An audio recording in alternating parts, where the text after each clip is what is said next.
کہ اب لوگ احتجاج کر رہے ہیں بجلی کے بلوں کے اوپر، تو اس کے اوپر بھی ایف آئی آر کاٹی جا رہی ہیں۔ یار کوئی حد ہوتی ہے ظلم کی، حد ہوتی ہے۔ اور یقین کریں میں یہ سوچ رہا تھا کہ اگر ہماری اشرافیہ کا یہی رویہ رہا، غریبوں کے گھروں میں بجلی کے بلوں کی صورت میں یہ جو ظلم کے پروانے آپ بھیج رہے ہیں یہ بھیجے جاتے رہے، تو پھر اللہ نہ کرے یہ صورتحال انقلاب فرانس جیسے کسی سانحے پر منتج ہو سکتی ہے۔ اور وہاں پتہ کیا ہوا تھا؟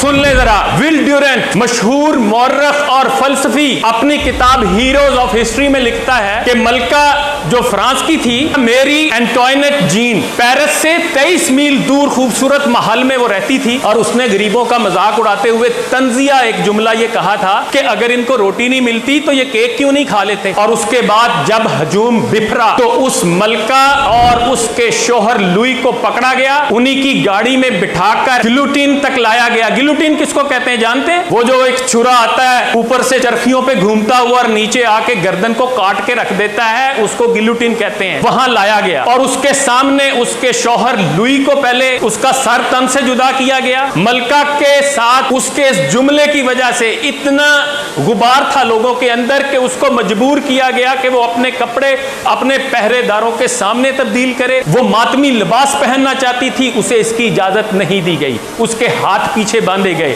اس کے بال مونڈ دیے گئے، اور اس کو ایک گھاس لے جانے والے کے اوپر بٹھا کر ساتھ جلاد بیٹھا اور اس کو سرے عام ڈرایا گیا۔ 16 اکتوبر 1793 کو 12:15 پر جب اس کو گلوٹین کے نیچے لٹایا جانے لگا تو اس نے کہا مجھے معاف کر دو، میں نے یہ جملہ جان بوجھ کر نہیں کہا تھا۔ لیکن اس کے معافی نہیں ملی، اس کا سر تن سے جدا ہوا، اس کو ایک ایسے گمنام گھڑے میں پھینکا گیا جس کا کوئی نام و نشان نہیں ملا، کیونکہ قبرستان بھر چکے تھے۔ انقلابی جو لوگ تھے وہ مارے جا چکے تھے لاکھوں کی تعداد میں، اور اس کے بعد اس کے سر کا فٹ بال بنایا گیا۔ کئی گھنٹے تک لوگ اس کے سر سے فٹ بال کھیلتے رہے۔ اور یہی نہیں، ایک اور کردار تھا جنرل روحان کا۔ اس کو بادشاہ نے ذمہ داری دی تھی کہ انقلابیوں کو کچلو، اور اس نے جب لوگوں کو پکڑا اور جب وہ موت کے گھاٹ اتارنے لگتا تو لوگ زندگی کی بھیک مانگتے تو آگے سے کہتا احتجاج کیوں کرتے ہو؟ لوگ کہتے ہیں ہم 10 دن سے بھوکے ہیں، ہمارے پاس کھانے کو کچھ نہیں، ہم اس لیے احتجاج کرتے ہیں۔ تو اس نے آگے سے کہا کہ پیرس میں بڑی گھاس ہے، تم گھاس کیوں نہیں کھاتے؟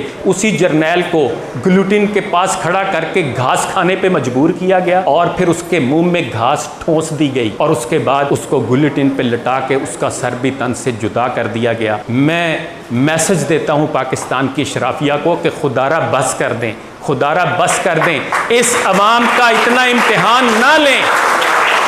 یہ نہ ہو کہ یہ غریب عوام پھر آپ کے گریبانوں تک پہنچے تو آپ کو بھاگنے کو راستہ نہ ملے۔